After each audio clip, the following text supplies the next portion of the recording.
Ever notice how ads always pop up at the worst moments? When the killer's identity is about to be revealed. During that perfect meditation flow. On Amazon Music, we believe in keeping you in the moment. That's why we've got millions of ad-free podcast episodes, so you can stay completely immersed in every story, every reveal, every breath. Download the Amazon Music app and start listening to your favorite podcasts ad-free, included with Prime. That's the sound of a big deal. At Wayfair, that sound happens a lot. Dream sofa for half the price? Big deal. New dining table you've been eyeing for months? Big deal. Finally picking up those last few pieces and finishing that bedroom? Now that's a really big deal. Whatever your home needs, Wayfair has the selection, the savings, and over millions of 5-star reviews to back it up. Shop Wayfair.com today before someone else snags your big deal. Wayfair, every style, every home. This is Optimal Relationships Daily, Finding Meaning in Friendships That End, by Dr. Margaret Rutherford of drmargaretrutherford.com. I remember the first Christmas break after my freshman year in college. My high school friends and I had just seen each other at Thanksgiving. Everything had been fantastic, lots of reminiscing as well as catching up, laughing about someone sporting a new beard or talk about who was still liking who. Yet, something had changed. We had more time to be together, but there was less to talk about. Just how many times could you tell the same funny story? Maybe a handful of us still felt close, but the vast majority? Not really. Friendships.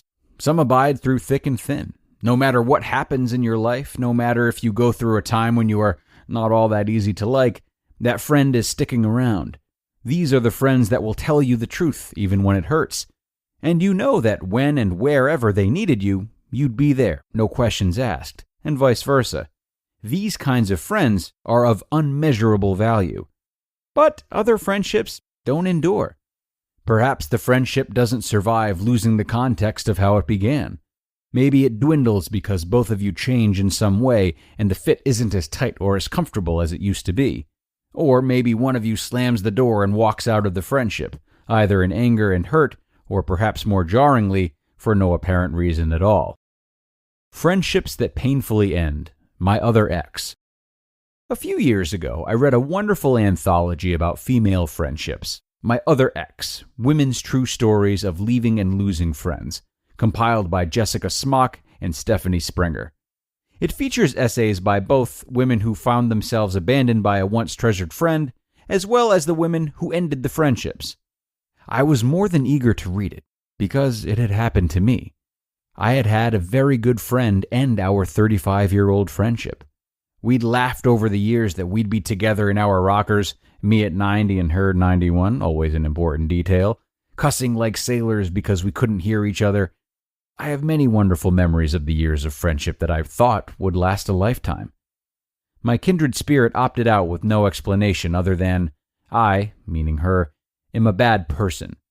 She's not a bad person, so I, like many of the writers featured in the book, was left to sop up the remains of my heart that felt as if it had burst all over the floor. I felt like I must have been a terrible friend.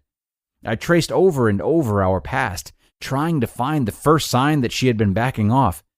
And over the next year or so, and after a couple of embarrassingly out-of-control, angry and pleading phone calls, I emotionally divorced her as well, and stopped shaming myself for something that I couldn't even define. The whole thing remains a mystery to me, but so be it. I spent some time wondering what other relationships might disappear on me, but that didn't last long. And I chose to deepen other friendships that I had made much later in my life, relationships that now more than qualify for visions of their own rocking chairs. I was intrigued to read what others had to say on the topic. What I found was more comprehension, more perspective of both my friend and me. It was a wise choice on the editor's part to include stories on each side of the dynamic. As you travel from one story to the next, you hear the pain of being either person.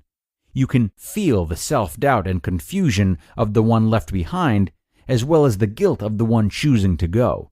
And you can begin to piece together what might have always existed in the friendship that had always had the potential to lead to its demise. Or you can see where the love that was so bright at one time had simply weakened in its intensity until it disappeared. And so the end. Both of you need to move on.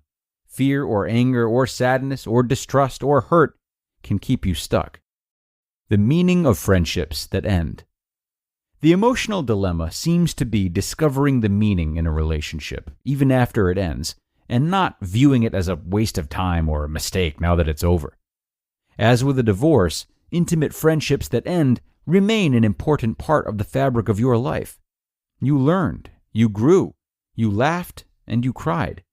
The challenge is to not allow the anger or shame or guilt you may feel in the wake of the parting of ways to demean what the relationship meant in your life. And, as in divorce, you can likely find those who would be willing to vilify your now ex-friend, and it's important for that not to happen.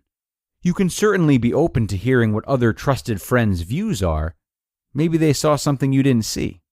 But she, or he, was your friend a long time.